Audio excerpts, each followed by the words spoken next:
Hai, Assalamualaikum. Terima kasih kerana menonton video-video di channel Muhammad Nur Syufaat.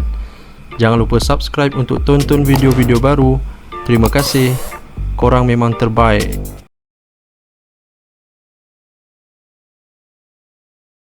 Saya selalu tengok orang kata saya kat belakang, walaupun grup-grup ustaz-ustaz, alim ulama ni dalam grup kutuk saya ramai-ramai. Saya tahu semua sekali, saya baca. Tapi saya pun tak mau balas-balas. Saya pun tak nak gaduh dengan siapa-siapa. Saya doa mereka dapat kebaikan hidayah. Saya patut tak cerita saya tersebut. Moga Allah maafkan saya.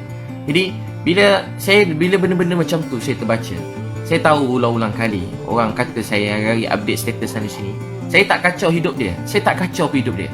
Saya tak pernah sentuh hidup dia. Saya tak sebut nama dia. Saya tak pernah keji dia. Saya tak pernah hina dia. Saya tak pernah minta apa-apa kat dia. Sesin pun saya tak minta kat dia. Satu apa pun dia orang tak didik saya. Yang didik saya ustaz-ustaz, cikgu-cikgu saya dulu. Mereka dah meninggal dalam kubur. Saya tengah malam dengar seorang cikgu saya dah meninggal. Saya tak kenal dia. Tengah malam saya dengar ada orang tengah nangis kat Masjid Seri Petaling tu. Ada orang nangis. Saya pergi kat situ. Dulu, bukan yang baru ni, dulu. Saya tak pergi Masjid Seri Petaling baru ni masa Covid ni, saya tak pergi. Ramai ingat saya pergi. Ustaz dah buat saringan, saya tak pergi. Biasa saya pergi, dulu. Sekali masa saya pergi, ada seorang tengah nangis doa. Tahu apa dia doa? Ya Allah, jagakanlah Habib Liu ni, Liu Yunpao, Linda Liu. Dia doakan keluarga saya seorang-seorang. Siapa pula doa aku tengah malam ni? Saya tengah mengantuk, hilang mengantuk. Saya tengok-tengok di antara salah seorang cikgu saya yang saya dah tak jumpa lebih 10 tahun. Dia nangis untuk saya. Dia nangis untuk mak saya. Dia nangis untuk ayah saya. Dia menangis untuk keluarga saya. Tengah malam dia nangis untuk saya. Itulah ustaz alim ulama yang sebenar. Tengah malam nangis untuk umat. Nangis untuk orang jahat. Nangis untuk penzina. Nangis untuk orang tepi jalan. Nangis untuk orang jauh pada Allah. Nangis untuk orang bukan Islam. Doa, Ya Allah, jangan marah mereka, beri mereka hidayah. Ya Allah, fahamkan mereka. Ya Allah, fahamkan mereka, beri mereka hidayah.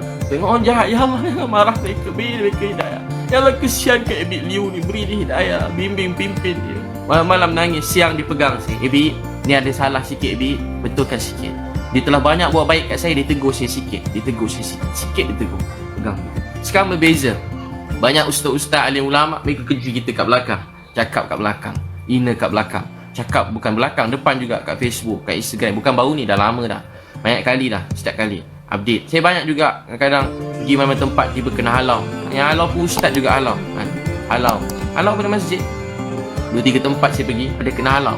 Saya pergi berdakwah free, masa free. Lepas tu saya, kalau ni saya kadang saya ada cas supaya mereka urus sikit surat untuk saya. Kalau saya bagi free, saya dah kena halau. Bukan dulu kena halau masjid. Saya bukan cakap apa-apa. Saya tak sentuh hal-hal semasa, nak sentuh orang. Tak, saya bukan orang macam tu. Saya tak suka nak sentuh hal peribadi orang ni, bukan saya. Tapi tahu tak apa jadi? Orang halau, orang keji. Tahu tak apa saya nak beritahu tuan-tuan sekalian? Sedih kan? Orang sekarang patutnya, ramai alim ulama yang baik-baik, yang soleh, yang sangat saya hormati, membuat saya semakin cinta sayang pada Islam. Tapi ada juga alim ulama yang baik-baik, yang belajar jauh-jauh, dia jadi macam, dia penat agaknya belajar jauh-jauh. Penat belajar jauh-jauh. Lepas tu tengok tiba-tiba Cina mana pula ni agaknya.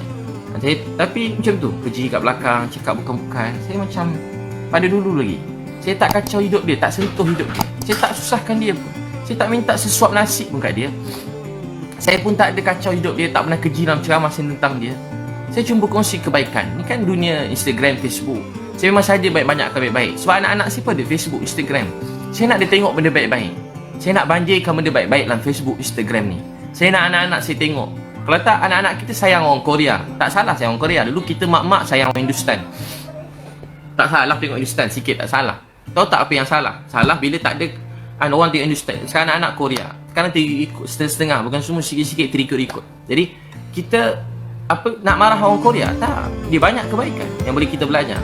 Tapi tahu tak apa yang kita ni? Kita orang Islam kena banyakkan contoh-contoh yang baik. Meninggalkan contoh-contoh yang baik. Itu abang kata, apa tu dakwah? Dakwah ni, kita dakwah manusia, tak nak agama, datang dekat pada agama. Tu dakwah.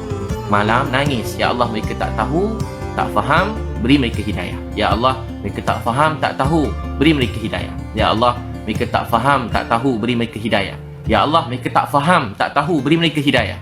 Ya Allah, mereka tak faham, tak tahu, beri mereka hidayah. Saya kakak abang, saya kalau dakwah dekat, saya jenis tak takut kalau buat dakwah ni. Tapi dengan alim ulama, ustaz-ustaz, cikgu-cikgu ni, saya ada rasa, memang saya tahu saya bodoh, jahil. Jadi saya penuh rasa kemuliaan pada mereka, penuh rasa hormat, muliakan mereka daripada dulu. Daripada dulu saya hormat, sayang. Semua ustaz-ustaz, cikgu-cikgu ni saya hormat, saya sayang. Kalau dia orang ni hentam saya memang tak jawab. Saya diam. Saya selalu rasa macam bodoh, saya nangis, sedih, saya nangis.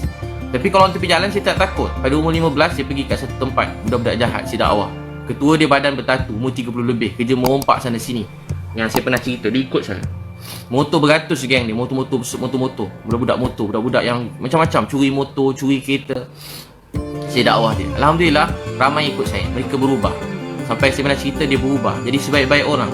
Masa dia meninggal, masakan berdakwah tengah malam, dia meninggal dunia. Tengah malam berdakwah, meninggal dunia. Orang baik. Sebab tu, kita tak tahu kesudahan seseorang. Tu jangan pandang rendah pada orang tepi jalan, pada budak-budak jahat. Mereka anak-anak kita, mereka keluarga kita. Ya Allah sayang mereka, mereka tak faham, tak tahu. Beri mereka hidayah. Jangan keji dia. Kita kalau baik sikit, benci, dengki ke orang, benci orang jahat. Dia ni, mana mak opak dia tak pajar, tak ajar-ajar apa dulu. Teruk tu. Dia tak belajar agama, jahil murakab. Kalau orang baik sikit, tak boleh buat apa dah. Degil, jahat tu tak boleh buat apa. Tak sekolah tu degil.